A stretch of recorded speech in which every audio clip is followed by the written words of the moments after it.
Olá, queridos, graça e paz, tudo bem com vocês? Estamos de volta aqui pelo Instituto Bíblico Shalom para o último vídeo, mas antes de assistir a este vídeo, quero te pedir para deixar o seu like, se inscrever no nosso canal, ative as notificações para o YouTube sempre te mostrar quando nós lançarmos algum vídeo novo e que esta série tenha abençoado a sua vida.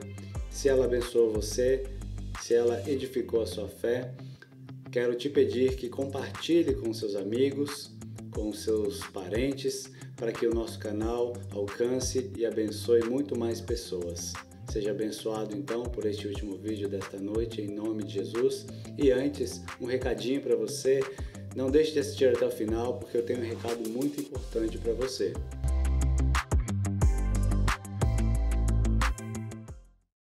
O quinto ponto fala da estrutura da Bíblia. Nós não vamos aprofundar porque isso é um tema bem avançado, que se você tiver a oportunidade de estudar conosco o curso de teologia, você vai poder se aprofundar no conhecimento do livro muito mais do que o que eu vou falar agora, tá bom? Mas vamos falar sobre a sua estrutura. A Bíblia é composta de 66 livros, sendo divididos em 39 livros no Antigo Testamento e 27 no Novo Testamento. Os 39 livros do Antigo Testamento são separados por grupos. Quais são esses grupos? Os livros da lei, os livros poéticos, os livros proféticos e os livros históricos. Então vamos lá. 5 livros da lei: Gênesis, Êxodo, Levítico, Números e Deuteronômio. 5 livros que também é conhecido como Pentateuco. Estes livros falam da origem de todas as coisas, da lei e também do estabelecimento e formação da nação do povo de Israel. Tá bom? Os livros históricos são 12. Josué, Juízes, Ruth, 1ª e 2ª Samuel, 1ª e 2ª Reis, 1ª e 2ª Crônicas, Esdras, Neemias e Ester. Estes são os livros históricos. Eles tratam da história de Israel nos seus mais variados períodos. Eles falam da soberania de Deus sobre o povo. Depois ele fala da era dos juízes que regiam o povo. Depois da era dos juízes vem a era da monarquia, quando o povo pediu para Deus um rei. Deus deu para eles o rei Saul. E aí depois de Saul veio Davi, Salomão e seguiu-se aí até a divisão do reinado de Israel. E contém o relato também sobre Judá e Israel sendo levados para os seus cativeiros. Depois vem a reconstrução da cidade com Esdras, Neemias, em conjunto com os profetas. Assim se forma toda a parte histórica da Bíblia. São 12 livros. Depois vem os livros poéticos, 5 livros que são os poéticos. Jó, o livro de Jó é um livro poético porque ele conta a história, um drama de Jó.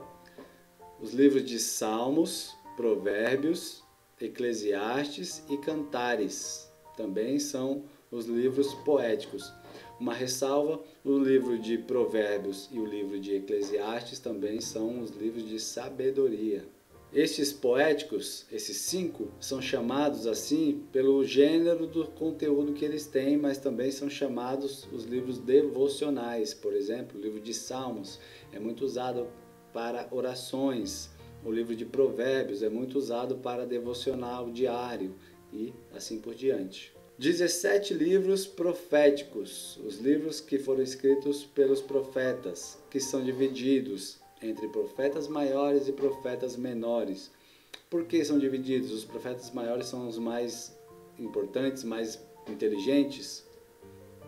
Não, é porque eles escreveram mais conteúdo e eles estiveram profetizando sobre o povo de Israel por períodos maiores, que são os maiores Isaías, Jeremias, Lamentações, Ezequiel e Daniel, e os profetas menores, Oséias, Joel, Amós, Obadias, Jonas, Miqueias, Naum, Abacuque, Sofonias, Ageu, Zacarias e Malaquias. Todos esses são os livros dos profetas. tanto os maiores como os menores. Nós poderíamos aqui falar de várias outras composições da Bíblia.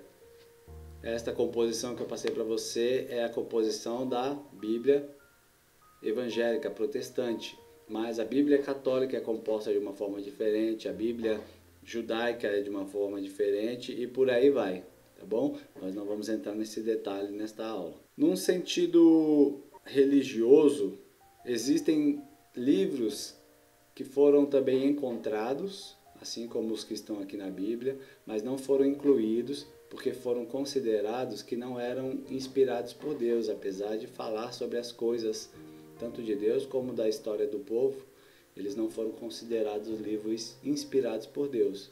Alguns desses estão nas Bíblias católicas, mas na Bíblia protestante eles não fazem parte. São conhecidos como livros apócrifos. Agora vamos para o Novo Testamento. São 27 livros. Eles estão separados em 4 grupos. 4 deles são os evangelhos. São os livros da biografia de Jesus, contam a história da passagem de Jesus. Um livro histórico, são 21 cartas que foram endereçadas a pessoas ou cidades ou igrejas, e um livro de profecia. Os 27 livros do Novo Testamento também podem ser classificados como biográficos, 4 deles. Falando aqui dos livros biográficos, que são os evangelhos, Mateus, Marcos, Lucas e João, os 3 primeiros, Mateus, Marcos e Lucas, são chamados de evangelhos sinópticos, que significa que eles têm um paralelismo entre eles, ou seja, eles têm muita semelhança entre eles.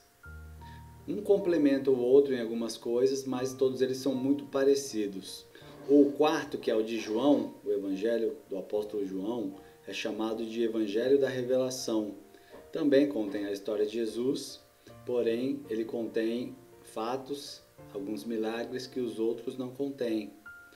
Os Evangelhos são os livros mais importantes da Bíblia. Eles descrevem toda a vida terrena de Jesus e o seu ministério aqui na Terra. Todos estes livros dos Evangelhos, eles são a base para que a gente consiga compreender os demais livros do Novo Testamento, e os livros que vêm antes, que são todos os livros do Velho Testamento, são uma preparação para a revelação que está contida nos Evangelhos, que é a revelação do Evangelho que Jesus veio trazer. Então, quando nós indicamos para um novo convertido ler a palavra de Deus, que ele comece a ler pelos evangelhos para que ele conheça a pessoa de Jesus. Então vamos lá.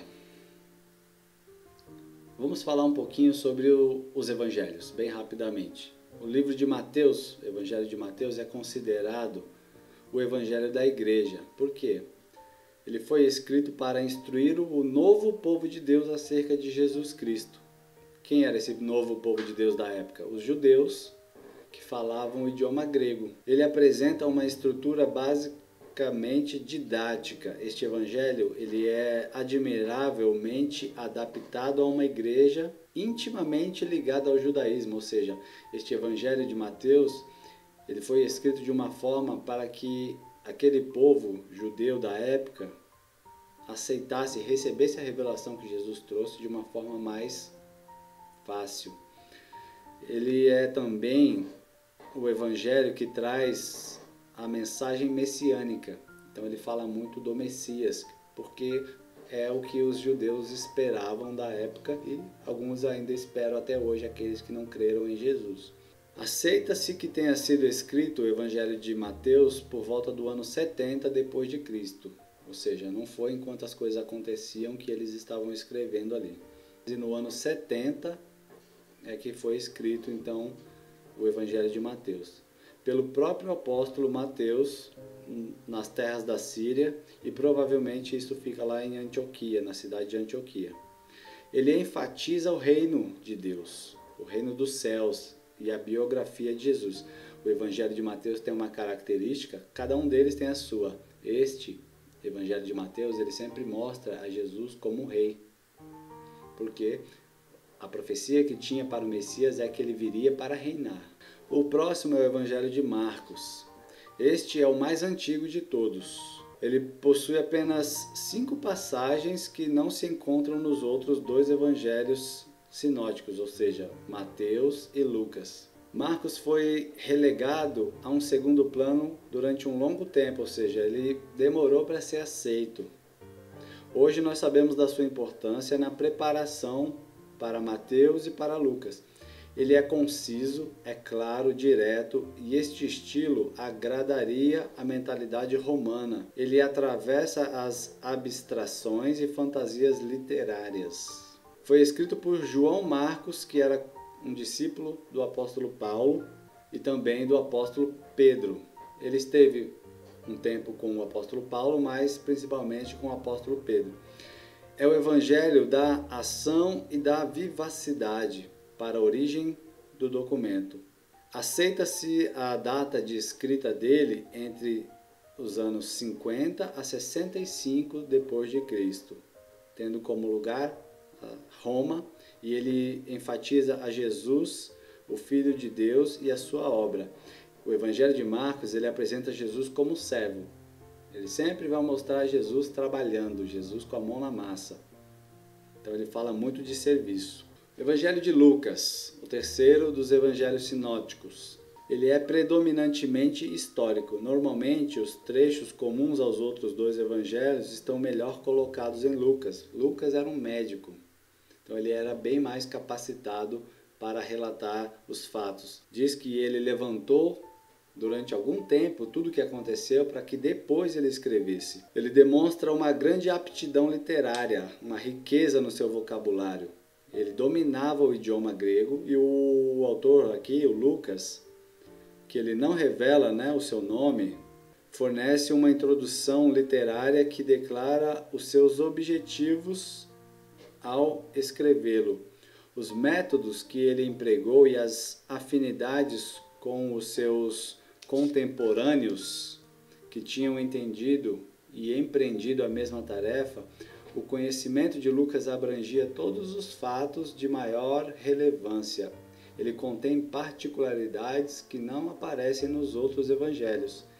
Ele é, dentre os evangelistas, o que mais se aproxima do nosso conceito de historiador. Então ele é um estudioso. Ele estudou bastante para poder escrever o Evangelho de Lucas. A sua obra foi escrita para os cristãos de procedência gentílica. O que isso quer dizer? Que enquanto os outros foram dirigidos para os judeus, este evangelho foi dirigido para aqueles que eram gentios, aqueles que não eram judeus. A data que é considerada e aceita para que este evangelho tenha sido escrito, ela é bem mais imprecisa. Então o intervalo é maior, é dos anos 60 até os anos 95 depois de Cristo. O local pode ser Corinto, Éfeso ou Roma. Este evangelho enfatiza a doutrina de Jesus, o Messias, que veio para dar cumprimento ao plano de salvação de Deus. O evangelho de Lucas, como médico que era, ele retrata a humanidade de Jesus. Ele mostra Jesus sofrendo como ser humano, sofrendo na sua carne. Então, ele retrata Jesus Cristo como um homem. O evangelho de João, que é o último deles, é o evangelho teológico. Ele discute particularmente a pessoa de Jesus e a fé nele. É o mais invulgar e talvez o mais valioso dos 4. Também ele é chamado de evangelho da revelação.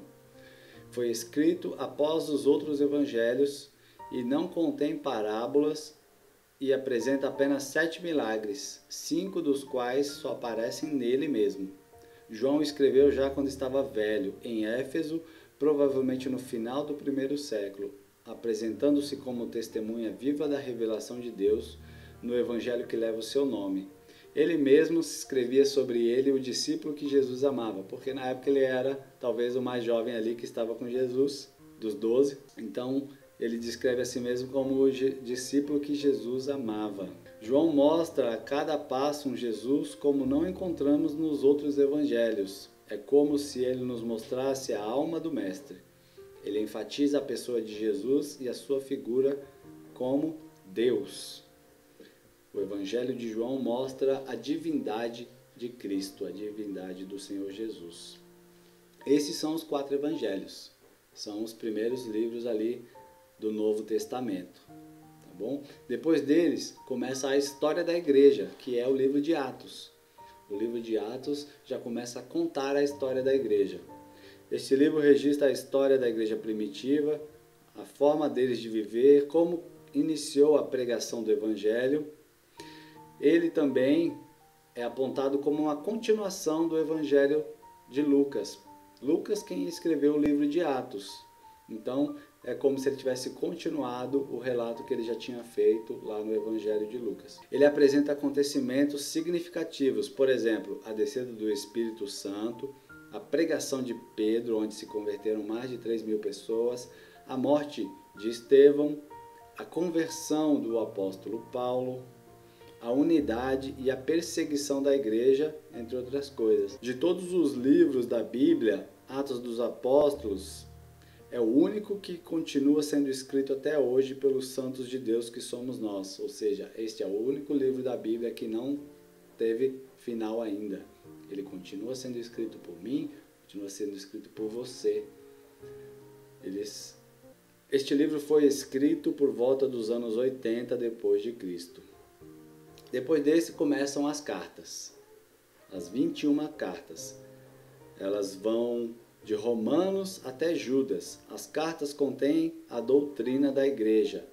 As cartas foram escritas para os cristãos, as igrejas e as cidades, para doutrinar agora aqueles que já haviam se convertido na fé. Então as cartas, elas têm a classificação dessa forma assim, ó.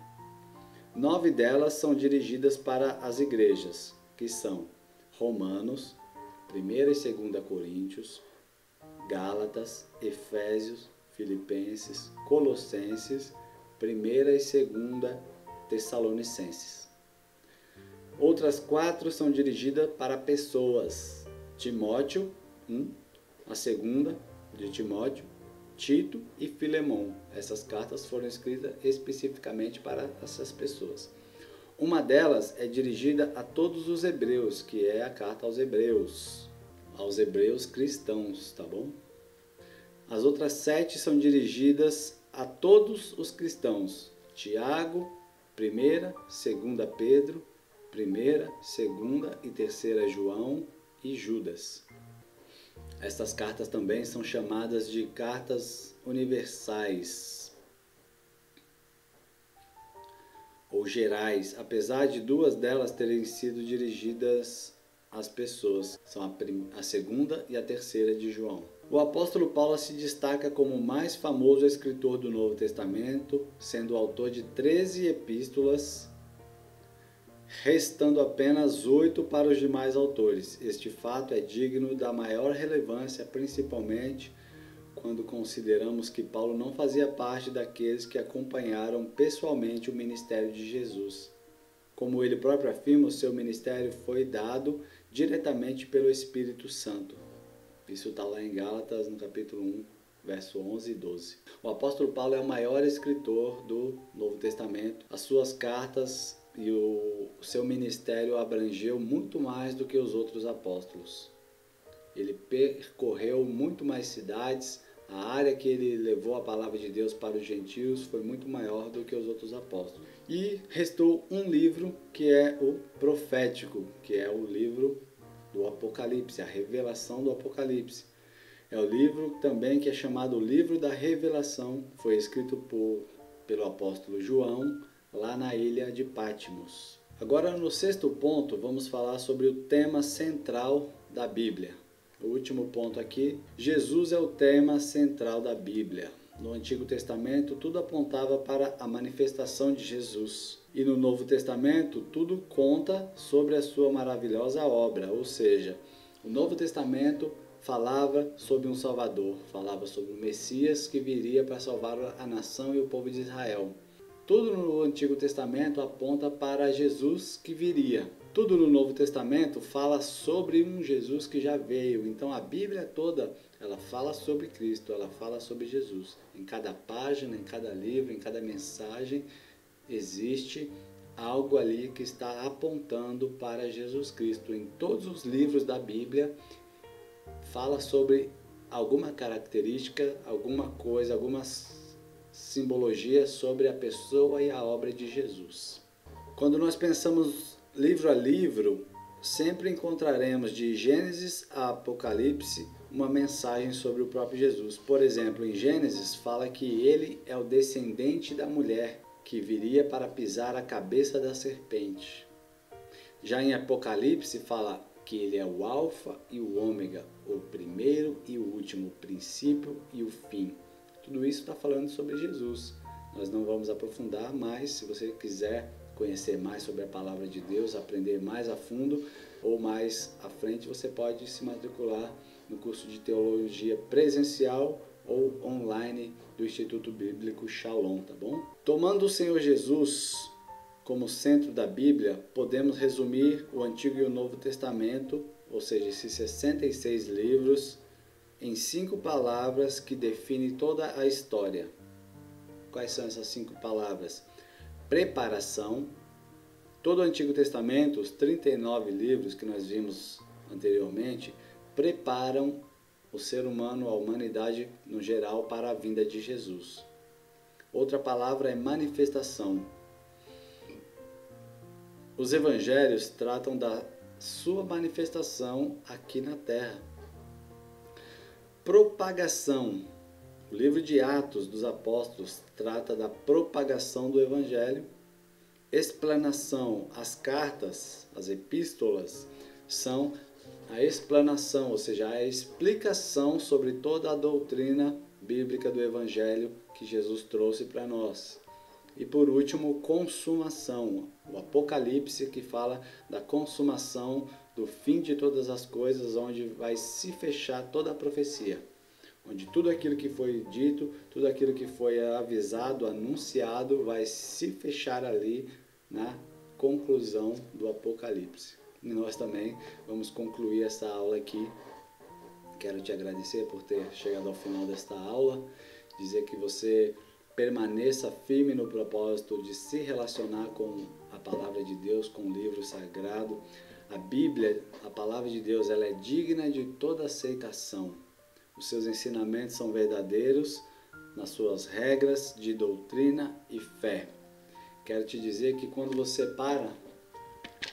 abre a palavra de Deus e começa a meditar, o próprio autor senta ao seu lado para te ensinar aquilo que está escrito aqui. O Espírito Santo de Deus, ele vem para te trazer toda a revelação da palavra que está escrita.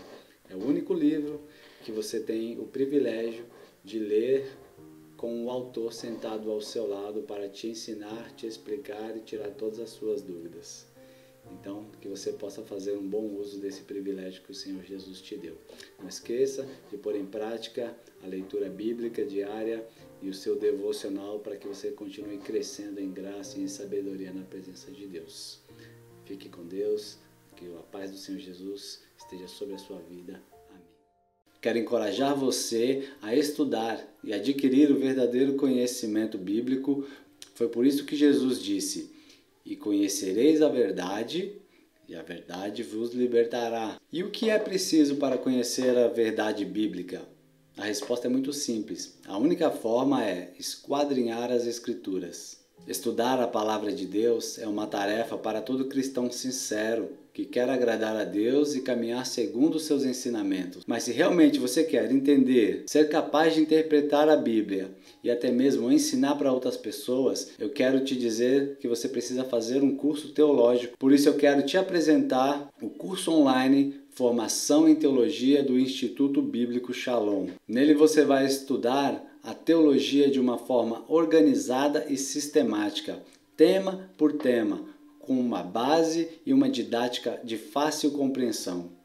No curso Formação em Teologia do Instituto Bíblico Shalom, você vai aprender do básico ao avançado, estudando no conforto da sua casa, assistindo às videoaulas, no horário em que você quiser, na hora em que for melhor para você e o melhor, no seu ritmo. E você pode se perguntar, mas estudar teologia não é apenas para pastores, líderes? Não. O curso Formação em Teologia do Instituto Bíblico Shalom vai te ensinar desde o zero, começando pelo módulo básico e todos os princípios e fundamentos teológicos, todos os temas abordados no estudo da teologia e muito mais ainda até que você alcance níveis mais altos. Não espere mais, acesse o link aqui embaixo, faça sua matrícula hoje mesmo e garanta já a sua vaga.